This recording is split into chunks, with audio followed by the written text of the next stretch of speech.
오늘은 여러분과 함께 심슨 가족 애니메이션에서 등장했던 놀라운 에피소드들과 오늘날의 현실이 어떻게 맞닿아 있는지에 대해 이야기해 보려고 합니다. 심슨 가족은 단순한 코미디를 넘어서 때로는 정말 미래를 예언한 것처럼 보이는 장면들로 전 세계 시청자들에게 충격과 놀라움을 선사했는데요. 이번 영상에서는 심슨 가족에서 다룬 주요 주제들을 하나도 빠짐없이 그대로 설명드리겠습니다. 자, 그럼 시작해 볼까요? 먼저 2007년에 개봉된 심슨 가족 영화부터 시작하겠습니다. 이 영화에서 호머 심슨은 돼지를 키우면서 쌓인 엄청난 양의 돼지 배설물을 스프링필드 호수에 몰래 버립니다. 결과적으로 호수는 심각하게 오염되고 스프링필드 전체가 환경재앙에 빠지게 되죠. 정부는 이 문제를 해결하기 위해 도시를 거대한 유리 거품으로 둘러싸는 극단적인 조치를 취합니다. 물론 이 설정은 애니메이션 특유의 과장된 코미디로 그려졌지만 우리가 직면한 기후 변화 문제를 생각하면 결코 웃을 수만은 없는 이야기입니다. 2025년 현재 이러한 문제는 더욱 심각해질 가능성이 높습니다. 예를 들어 뉴욕과 마이애미는 이미 홍수 방지를 위한 방벽과 시스템을 설치하고 있고 캘리포니아는 대규모 산불과 싸우기 위해 매년 수십억 달러를 투자하고 있습니다. 그리고 얼마 전 LA 산불로 인해 엄청난 재산 피해와 인명 피해가 발생했는데요. 피해 규모는 한화 73조에 육박한다는 추정치가 나왔죠. 이 산불은 단순히 자연재해로만 볼 수 없습니다. 기후변화로 인해 더 잦고 강력한 산불이 발생하고 있으며 이는 환경적인 경고로 받아들여야 합니다. 이번 사건을 통해 우리는 기후변화에 대한 대응과 산불 예방을 위한 장기적인 계획이 얼마나 중요한지 다시 한번 깨닫게 됩니다.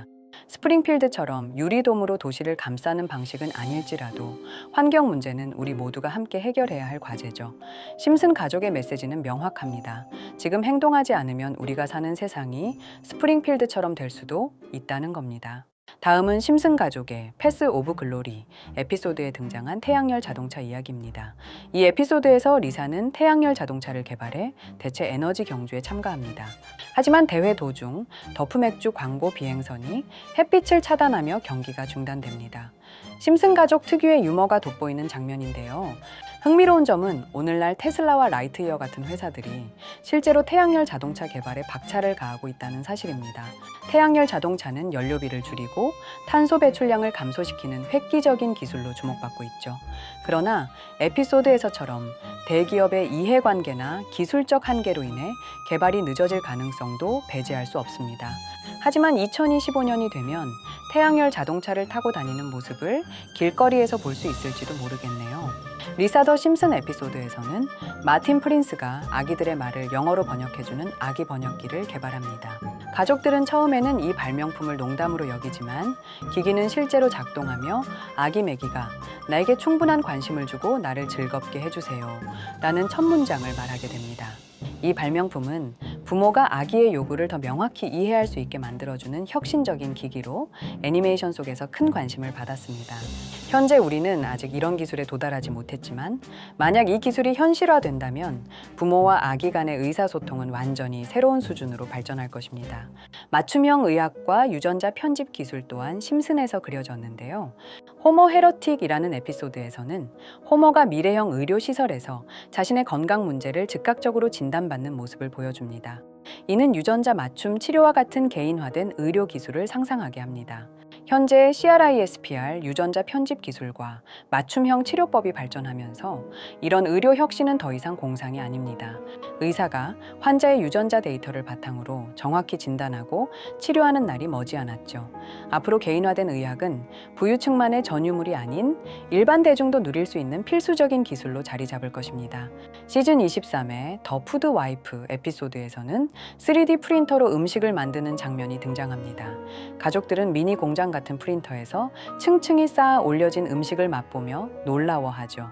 현재 3D 프린팅 기술은 초콜릿, 피자 도우, 심지어 단백질 기반 식재료를 사용하는 지속 가능한 음식 생산에도 활용되고 있습니다. 2025년에는 집에서 3D 프린터로 음식을 만들어 먹거나 레스토랑에서 프린터로 제작된 고급 요리를 즐길 수 있는 날이 올지도 모릅니다. 이렇게 심슨에는 여러 가지 우리가 살아가는 이야기를 예언했었고 그 예언들은 하나씩 맞아 떨어져 가고 있습니다. 또한 코인에 대한 예언도 했다고 하는데 에피소드 함께 보시겠습니다. 심슨 시즌 31 에피소드 13화는 심슨 마을의 천재 프링크 교수가 가상화폐를 개발하는 내용을 다룹니다. 에피소드 방영일은 2020년 2월로 시바이누 코인의 탄생일인 2020년 8월 6일보다 6개월 전입니다. 자, 6개월 전 이 시기를 꼭 기억해 주세요. 에피소드의 시작은 리사가 프링크 교수를 찾아가는 장면으로 시작합니다. 과학에 관심이 많은 리사는 그에게 어떻게 과학을 좋아하게 됐는지에 대해 물어보는데요. 프링크는 어릴 때를 회상하며 말을 이어갑니다. 과학자 부부에게서 태어난 그는 부모님에게 관심을 받으려고 여러 가지 발명을 하며 과학을 시작하게 됐다고 했죠. 하지만 유명한 과학자들이 많은 세계에서 자신은 모차르트보단 살리에리에 가깝다고 생각하게 됩니다. 현실을 깨달은 그는 생각을 바꾸고 유명해지기 위해 자신만의 암호화폐를 개발한다고 말합니다. 그리고 리사에게 암호화폐를 설명하며 비트코인에 대해 노골적인 예언을 하죠. 그리고 프링크는 시바이누 코인을 개발하며 이게 신문 기사에까지 실립니다. 그리고 프링크는 엄청난 부자가 되며 뉴스에 나오고 자신이 원하던 대로 유명해지게 됩니다. 하지만 유명세에는 질투와 시기가 따라왔는데요. 심슨 마을의 가장 부자였던 번즈 사장은 프링크가 부자가 됐다는 걸 뉴스에서 보고 가상화폐에 관심을 가지게 됩니다. 하지만 번즈는 가상화폐에 대해 전혀 알지 못했고 자신도 가상화폐를 만들려고 과학자들을 불러 블록체인을 풀게 만듭니다. 과학자들은 머리를 모아 코인을 개발하고 방정식을 풀며 개발에 힘쓰지만 블록체인을 푸는데 9만 년이 걸린다고 말하는데요. 번즈는 생각을 바꿔서 방정식을 광장 한가운데에 놔두고 시민들이 풀어줄 거라고 믿으며 기다리기로 하죠. 한편 코인으로 성공한 프링크는 부와 명예를 얻었지만 공허함을 느끼게 되는데요. 궁전 같은 집도 사고 원하는 모든 걸 얻었지만 우울함은 가시질 않습니다. 밤사이 누군가 번즈가 내놓은 방정식을 풀어놨고 번즈는 이를 이용해 코인을 만들어 다시금 부자가 되었고 공허함에 프링크가 몰래 문제를 풀었다는 반전을 끝으로 에피소드는 끝이 납니다. 짧은 에피소드 안에 많은 이야기가 담겨 있죠. 아무리 돈을 많이 벌어도 행복을 돈으로 살 수 없다는 교훈을 알려줬고 시바이누의 탄생 또한 예언한 에피소드였습니다. 그리고 프링크가 풀어낸 방정식을 보면 여기 비트코인, 라이트코인, 도지코인 이렇게 써 있는 것처럼 보이며 이것과 같다라는 표시에 글자에 S, H, A 라고 써 있는데요. 시바이누의 스펠링은 S, H, I, B, A죠. 여기 SH 사이에 IB만 들어가면 시바이누가 됩니다. 그리고 여기 마지막 QED라는 뜻은 라틴어로 이것이 보여져야 할 것이었다라는 뜻으로 해석됩니다. 그렇다는 건 여기 비트코인, 라이트코인, 도지와 같이 시바이누도 이 코인들처럼 증명하고 보여진다는 뜻이 되죠. 실제로 이후 1년 9개월 뒤인 21년 11월에 시바이누는 역사상 최고점을 찍으며 400만 원 투자한 사람을 1조 부자로 만들어주기도 했고 2021년도 시가총액 기준 10대 암호화폐로 등극해서 위에 말한 메이저 코인과 같아졌죠. 물론 이건 끼워 맞추기식 예언일 수도 있습니다. 하지만 이제까지 봐왔던 심슨 가족의 예언과 그게 실제로 맞아떨어진 걸로 보인다면 결코 우연처럼만은 느껴지지 않는다는 거죠. 가장 신기했던 건 이겁니다. 시바이누가 만들어지기도 전에 시바이누의 탄생을 알고 이 코인으로 부자가 됐다는 프링크의 이야기, 여러분은 어떻게 생각하시나요? 위 에피소드처럼 코인은 음모론적인 성향을 띠는 경우가 많습니다. 이미 오래전부터 비트코인 음모론으로 커뮤니티는 시끄러웠죠. 저도 이런 예언이나 음모론, 미스테리 이런 쪽에 관심이 많은데요. 모두들 챗GPT 아시죠? 현재 모든 지식이 담겨있는 챗GPT는 뭔가 알고 있지 않을까 궁금했고요.